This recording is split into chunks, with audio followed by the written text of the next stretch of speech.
Olá, esse é o segundo de uma série de 6 vídeos no qual nós tratamos da caracterização da solução de problemas condicionados e nós estamos abordando, 4 casos possíveis. O primeiro caso seria o caso em que a nossa restrição seria dada basicamente por um hiperplano e no segundo caso, que nós vamos ver agora, tá? A restrição ao nosso problema de otimização vai ser dada por uma condição de que o nosso ponto x tem que satisfazer a propriedade de que para uma determinada função g, g de x seja igual a c, né? Então nós vamos analisar nesse vídeo, tá? Esse caso particular.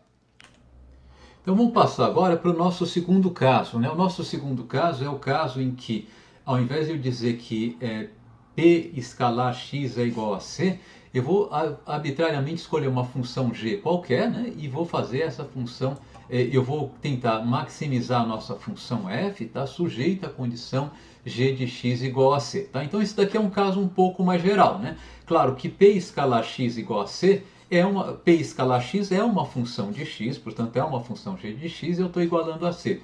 Aqui eu estou pensando uma função mais genérica. Tá? A hipótese que eu vou impor, bom, primeiro que g seja uma função diferenciável nos pontos ótimos, tá?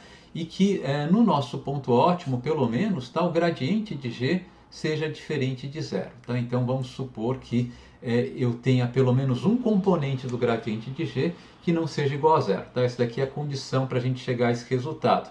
E o resultado ao qual a gente chega de uma maneira relativamente fácil, eu já vou mostrar para vocês, né? É que nesse ponto ótimo, tá, o gradiente de f vai ser igual a uma constante lambda qualquer vezes o gradiente de g. Ou seja, o gradiente de f e o gradiente de g vão ter que ter a mesma direção, né? Vão ter que se apoiar sobre a mesma linha reta. Então, para provar isso, né, vamos primeiro observar que a gente está assumindo que o gradiente de g, calculado no ponto ótimo, x estrela, é diferente de zero. Vamos supor que x estrela seja um ponto de máximo, o mesmo argumento que eu vou usar valeria para um ponto de mínimo. Tá? Mas vamos supor que x estrela seja um ponto de máximo.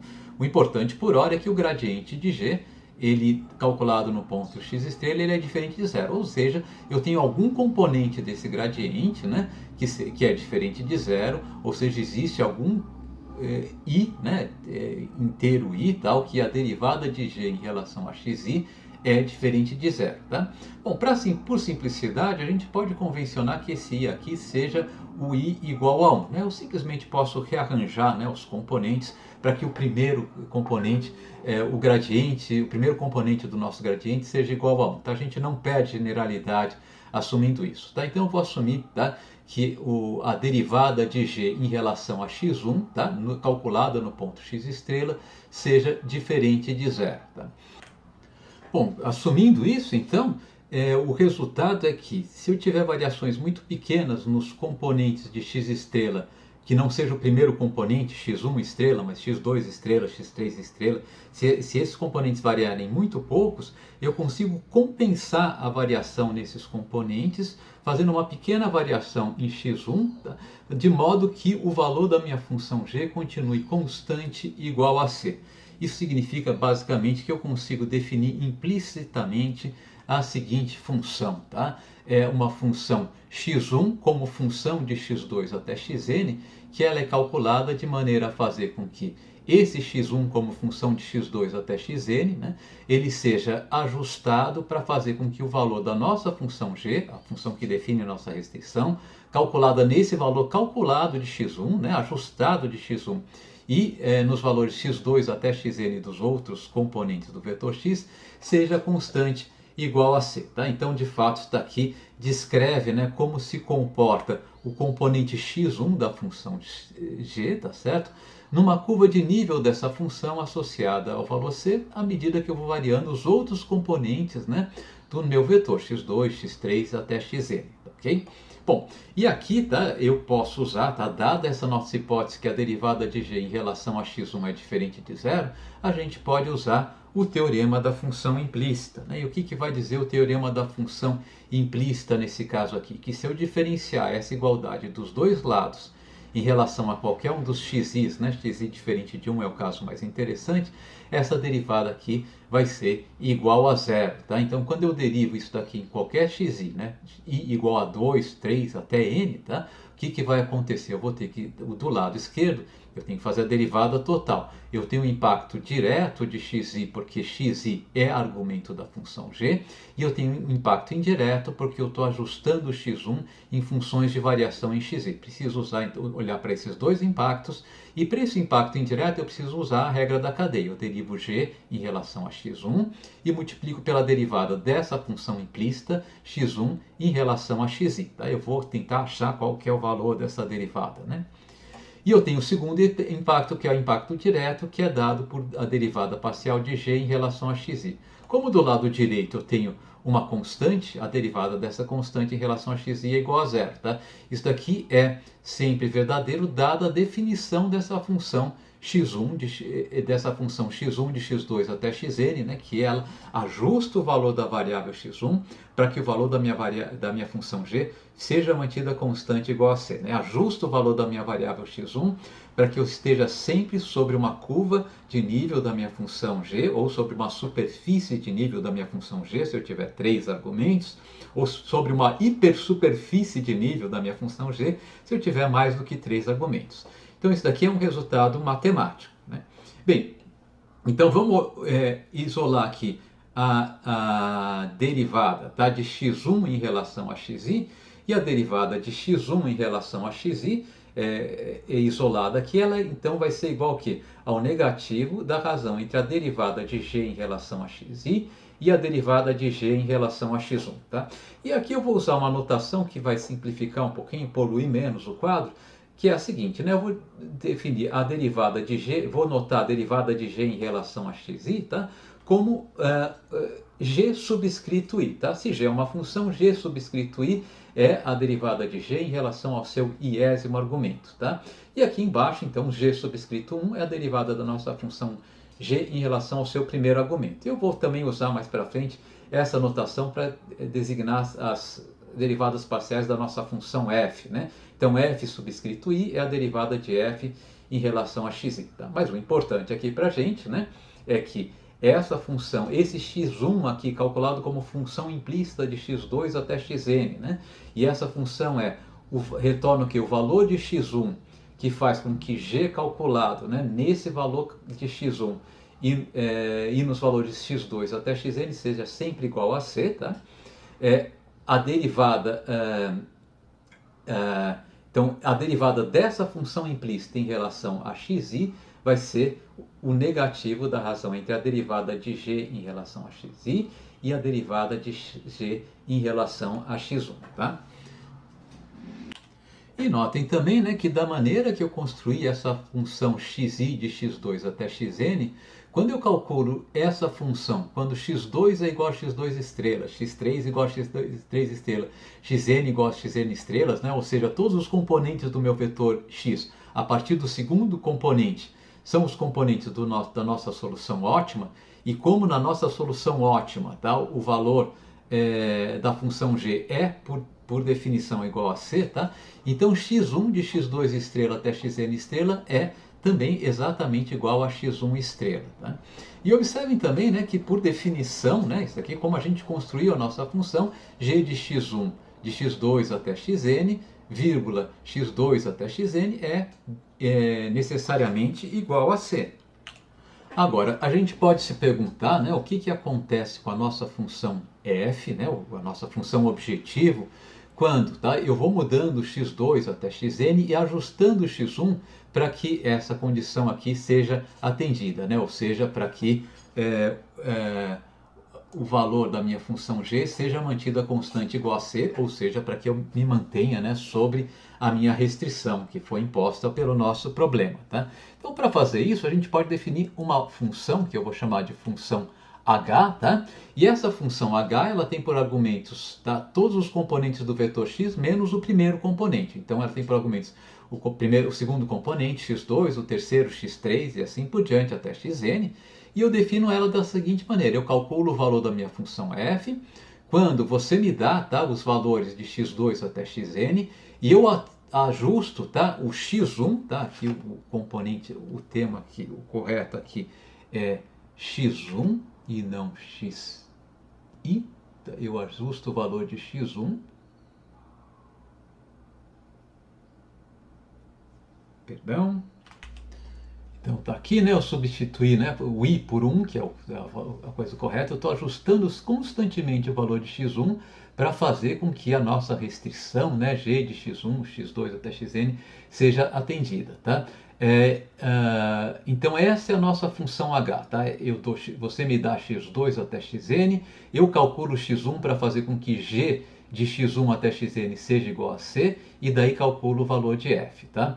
Então o que vai acontecer? Quando eu ajusto o valor de x1, né, para fazer com que g de x1 até xn seja igual a c, o vetor x1 até xn, né, é um vetor que atende a nossa restrição e, portanto, é um vetor factível de acordo com a nossa restrição. Tá? Como, né, x estrela é o vetor que maximiza o valor da nossa função, h de x2 estrela, x1 estrela, até x3 estrela até xn, tá? Que a gente viu que vai ser igual, né, a eu vou até anotar aqui, né? Esse h de x1 estrela, x2 estrela até xn, né, vai ser igual a f, né, de x1 estrela até xn, né? Ou seja, f de x estrela, se vocês quisessem usar na notação vetorial, né? Então, o que acontece? A função h calculada nos pontos x2 estrela até xn estrela é a função no qual o valor da minha função f é máximo dada a restrição, né, que g de x1 até xn é igual a c. Tá? E a função h calculada em qualquer outro ponto, né, ela vai ser o valor da minha função f em qualquer outro ponto que atende também a minha restrição. E, portanto, h de x2 estrela até xn estrela tem que ser maior ou igual a h de x2 até xn, quaisquer que sejam esses outros x2 até xn. Né? Portanto, né, o que vai acontecer? Eu transformei o meu problema de otimização não condicionada em condicionada. Agora, para caracterizar, né, o equilíbrio, eu posso pensar que esse equilíbrio aqui ele também se caracteriza em um ótimo, tá, não condicionado. Né? Que ótimo que é esse, né? A minha função h, tá? Ela atinge valor máximo quando x2 é igual a x2 estrela, x3 igual a x3 estrela e xn igual a x3 estrela, tá? Aqui eu não estou colocando mais nenhuma restrição sobre o x2 até xn, simplesmente porque toda a restrição que eu tinha imposto está sendo resolvida na variável que excluí da nossa função, que é o x1, né? Que eu estou ajustando automaticamente para garantir que eu mantenha essa restrição. Bom, isso significa que se eu derivar, tá, no ponto ótimo de h, assumindo que h seja diferenciável nesse ponto, né, se eu derivar no ponto ótimo de h, tá, essa função h em relação a qualquer um dos componentes, né, x1, x2 até xn, né, então para qualquer i de 2 até n, se eu diferencio h em relação a xi, tá, essa derivada tem que ser igual a zero para que eu atenda a condição necessária de primeira ordem de máximo, né, tá, ok? Então vamos derivar, né, h em relação a xi em cada um desses pontos aqui. Para isso vamos pegar a definição de h, de h. Né? H é uma função de x1, né? De novo aqui eu acabei apagando a correção. Agora sim está corrigido, né? H é uma função de x, é igual a f de x1 como função de x2 até xn, x1 se ajustando para garantir que g seja igual a c, né? E depois de x2 até xn. Então a derivada parcial de h em relação a qualquer um dos i's, x's, né, de i igual a 1 até n, tá? E a derivada total de f em relação a cada um desses x's, tá? E a derivada total de f em relação a cada um desses x's, né, vai ter duas partes, né? Primeiro a derivada de f em relação a x1, vezes a derivada de x1 em relação a xi, e depois a derivada de f em relação a xi, mais a derivada de f em relação a xi, que eu coloquei aqui, né? Então vai ser a derivada de f em relação a x1, lembre-se, né, que esse subscrito aqui indica a derivada parcial de f em relação a x1, vezes a derivada de x1 em relação a xi, estou aplicando a regra da cadeia aqui, né, mais a derivada de f em relação a xi. Isso daqui tem que ser igual a zero quando eu calculo essas derivadas nos pontos x estrela, né? Quando eu calculo essa derivada, tá?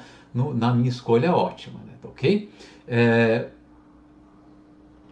Agora, quem que é a derivada de x1 em relação a xi? Nós vimos no slide anterior, né, que a derivada de x1 em relação a xi é a derivada de g em relação a xi dividido pela derivada de g em relação a x1, né? Tudo isso multiplicado por menos 1. Então vamos substituir isso aqui naquele. Então, substituindo a derivada de x1 em relação a xi, né, por gi sobre g1 sobre gi sobre g1, tá? A gente chega a essa expressão aqui, né? Simplesmente substituir a derivada de x1 em relação a xi pela fórmula, né, que é menos gi sobre g1, tá? Coloquei o sinal de negativo aqui na frente, como vocês podem ver, tá? A gente chega a esse resultado.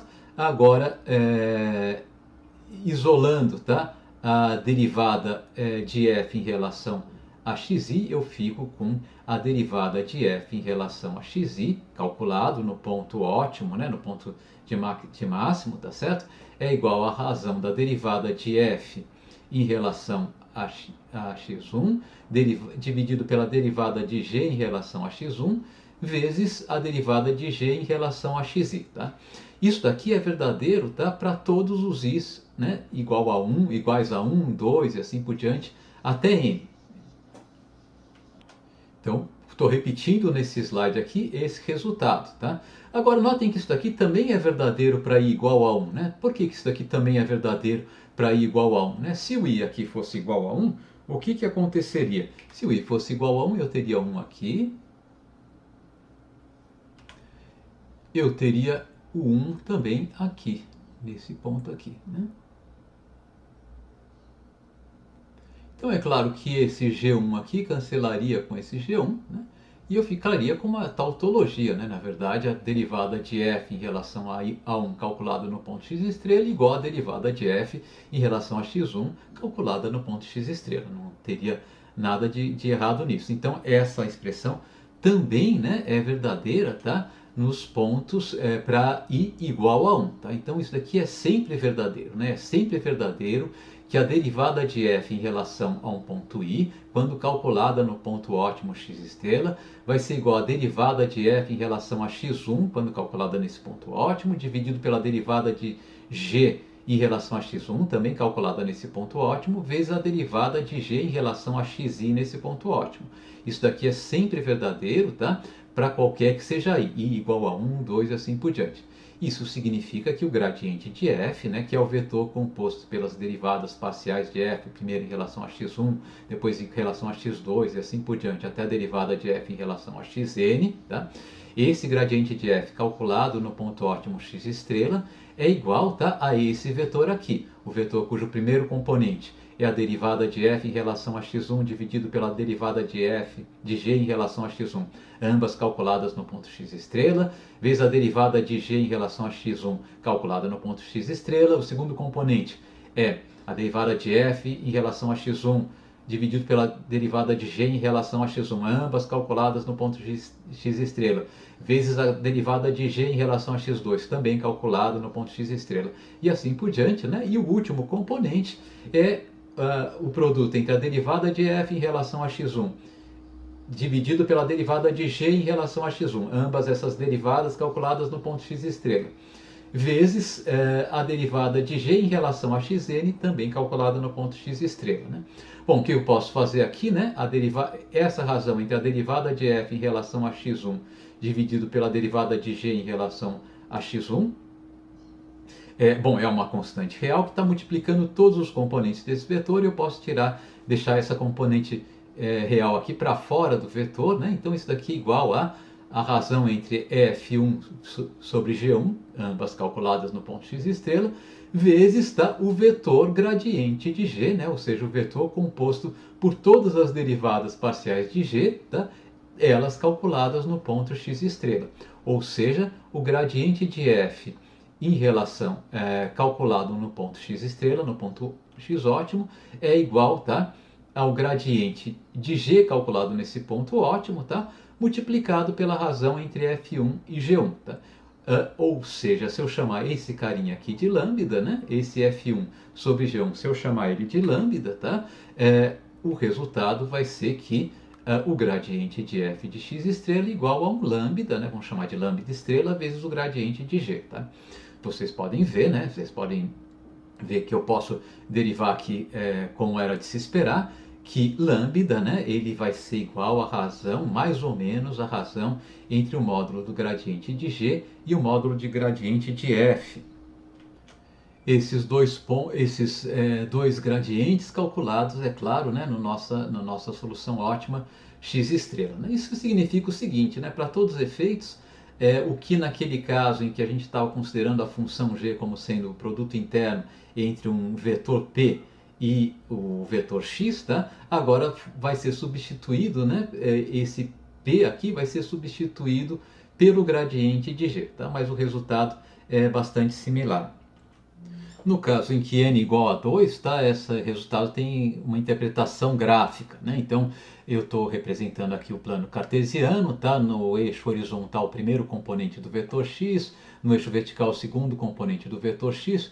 Imagine, e o que vai acontecer? O nosso conjunto A, né, que é o conjunto dos vetores x para os quais g de x igual a c, nesse nosso caso de duas dimensões, vai ser uma curva, né, a curva de nível da função c. Tá?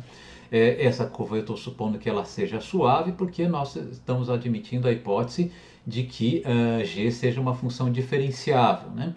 Imagine que esse daqui seja o ponto ótimo, por hora pode ser qualquer ponto sobre essa curva de nível, mas vamos supor que esse daqui seja o ponto ótimo.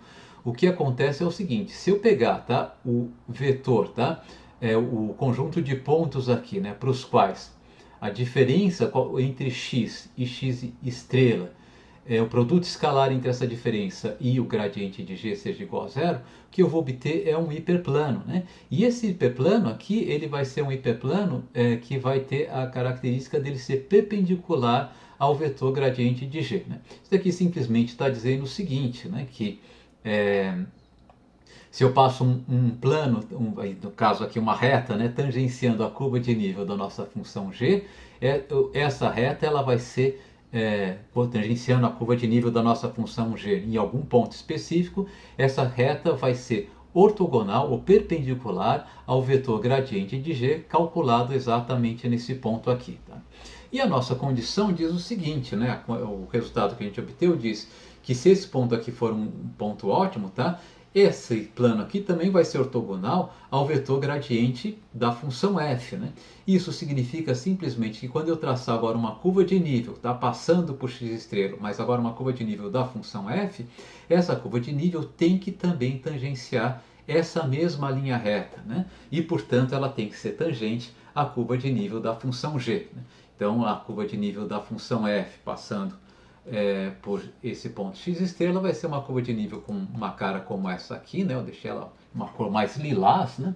E o que está acontecendo? Ela está tangenciando, né, a nossa função, a curva de nível da função g, exatamente no nosso ponto ótimo. Tá? Esse argumento não deve ser estranho para vocês. Quando a gente na teoria do consumidor fala em maximização de utilidade, a gente fala, eu quero achar a curva de indiferença mais alta que ainda tem ponto em comum com a nossa restrição orçamentária. Né? Que no lugar da restrição orçamentária eu tenho uma curva de nível de uma função g qualquer, que não necessariamente é linear, né? E no lugar da nossa função de utilidade eu tenho uma função objetivo f qualquer, tá? Mas no ponto de máximo, tá? A curva de nível associada ao nível ao valor, né, da função f nesse ponto de máximo, ela tem que tangenciar a curva de nível associada, né, ao valor da função g também nesse ponto de máximo. É uma condição de tangência, portanto, que a gente está colocando. Tá? Quando eu estou falando em múltiplas dimensões, é mais conveniente, né, expressar essa condição de tangência, né, na forma de uma proporcionalidade entre os dois vetores, né, entre o vetor gradiente da função g e o vetor gradiente da função f, ambos os vetores, né, sendo um múltiplo do outro. Então, o gradiente da minha função f, por exemplo, teria, digamos, uma cara como essa aqui. Vamos assumir, tá? Eu vou desenhar a mão livre aqui, talvez não fique muito perfeito, mas eu acho que dá para a gente ver, né? Então, o gradiente da nossa função f pode ser esse vetor em g aqui, né, que estaria o gradiente da nossa função f, também calculada em x estrela, né? Eles são colineares, né, esses dois vetores gradientes, tá? Que era o resultado ao qual a gente havia chegado matematicamente. Então, voltando ao nosso resultado principal, né, nós acabamos de descobrir, né, que o nosso ponto ótimo, seja ele de máximo, seja ele de mínimo, ele vai ter essa propriedade, né? Nesse ponto, o gradiente da função objetivo f é igual ao gradiente proporcional, né, lambda vezes o gradiente da função de restrição g, né? Ambos calculados, é claro, no nosso ponto ótimo. Então, se eu quiser procurar o ponto ótimo de um problema de maximização, o que eu vou procurar? Eu vou procurar um ponto que atenda a essa condição, gradiente de f igual a lambda vezes o gradiente de g. E eu vou procurar também mais uma coisa, né, que eu sei que o nosso ponto ótimo também tem que atender à nossa restrição. Isso significa que se eu levar em consideração que o nosso ponto ótimo também atende à restrição, eu tenho um sistema de duas equações, né? No meu ponto ótimo, o gradiente de f é proporcional ao gradiente de g, né? Ou seja, é uma constante lambda que multiplica o gradiente de g, e no meu ponto ótimo, o valor da função g tem que ser necessariamente igual a c, porque isso é uma restrição do nosso problema. Esse sistema vai ter quantas equações, né? Bom, se eu pensar que o gradiente de f igual ao gradiente de g, quer dizer, a derivada de f em relação a x1 igual a lambda vezes a derivada de g em relação a x1. A derivada de f em relação a x2 igual a lambda vezes a derivada de g em relação a x2. E assim por diante, né? Até a derivada de f em relação a xn igual a lambda vezes a derivada de g em relação a xn. Até aí eu já tenho n equações. E a equação de baixo me dá mais uma equação. Então, de fato, eu tenho n mais uma equações, tá? E tenho n mais umas incógnitas, né? Os componentes do meu vetor x estrela, que são n componentes, mais o valor de lambda estrela, tá? Então, em tese, é possível que eu tenha a solução para esse sistema de equações, né? Vocês sabem que nem todo sistema de equações tem solução, mas alguns sistemas têm, né? Eu posso ter apenas uma solução, eu posso ter múltiplas soluções, mas de qualquer maneira, né, meu ponto de máximo e o meu ponto de mínimo, ou os meus pontos de máximo e meus pontos de mínimo, estão entre os valores de x estrela que resolvem, né, esse sistema de duas equações e duas incógnitas. Bem, por vezes, para lembrar esse resultado e outros resultados úteis que a gente ainda vai ver, é melhor colocar essas condições, né, de uma maneira um pouquinho diferente, usando, né, uma função que é chamada lagrangiano, a função de Lagrange, tá? E o chamado método do multiplicador de Lagrange. No que consiste, né, esse uso? Consiste em criar a seguinte função, né, que é uma função criada, digamos assim, de uma maneira artificial, né, simplesmente para facilitar a busca de resultados. Tá? Eu crio uma função que a gente costuma chamar de Lagrangiano, que é a nossa função objetivo, o f de x, menos lambda, que multiplica a nossa restrição e expressa em termos de igualdade a zero. Né? Então, se g de x tem que ser igual a c, g de x menos c tem que ser igual a zero. Então, eu vou fazer f de x menos lambda, que multiplica g de x menos c. Alguns autores preferem uma notação um pouquinho diferente, tá? Alguns autores preferem expressar o nosso lagrangiano da seguinte maneira. Nosso lagrangiano seria f de x, já coloco o x aqui, né? Mais, ao invés de menos no lambda, coloca mais, tá? Mas na maioria dos casos a gente preserva a identidade entre as duas equações, colocando aqui c menos g de x. Claro que essas duas formas são matematicamente equivalentes, né? Na verdade, a escolha do sinal de menos para o lambda aqui, de mais para o lambda aqui, né? Ela é consistente, ela é útil quando a gente vai passar para problemas em que o nosso conjunto A, o nosso conjunto de restrição, não é definido por uma condição de igualdade, mas sim por uma condição de desigualdade. Tá? Então é só por essa razão que a gente convenciona esses sinais. Tá? Mas enfim, a princípio, né, não tem nenhum problema colocar mais lambda aqui, por exemplo, tá? enfim, embora o sinal da variável lambda que vocês vão descobrir vai ter sinal contrário, né, da variável lambda que a gente vai descobrir se usar esse sinal negativo aqui, tá? Bom, e o que diz, né, o método de Lagrange, que de fato é o resultado que a gente acabou de obter? Que depois que eu crio o Lagrangiano, tá, o meu ponto ótimo, o meu ponto x estrela, meu ponto de máxima e também o meu ponto de mínimo deve atender, tá, e o lambda que eu vou descobrir nessa solução devem atender às seguintes condições, né? A primeira condição é que a derivada do meu lagrangiano em relação a cada uma das variáveis de controle, ou seja, em relação a cada um dos componentes do meu vetor x, né, tem que ser igual a zero, né? Tá? Então eu vou ter aqui, tá, f1, fi, deixa eu mudar a cor aqui. Eu vou ter aqui algo como f1 calculado no ponto ótimo, né? Menos a derivada do Lagrangiano em relação a x1, né? A derivada de f em relação a x1, menos lambda vezes a derivada de g em relação a x1, lambda g1, tá? Tudo calculado no ponto x e estrela, tá certo? X estrela, né?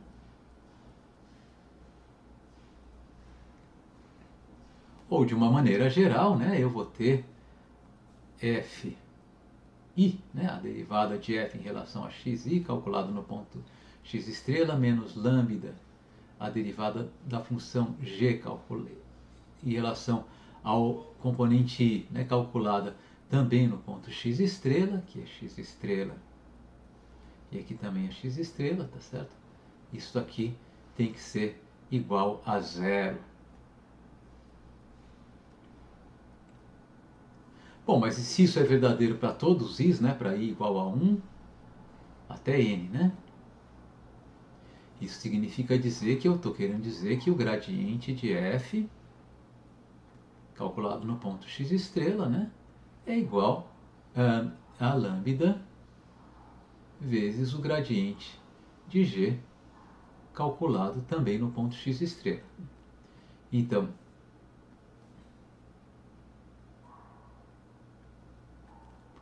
o nosso método de Lagrange diz o seguinte: se eu derivar o lagrangiano em relação a cada um dos componentes do vetor x no meu ponto ótimo, tá certo?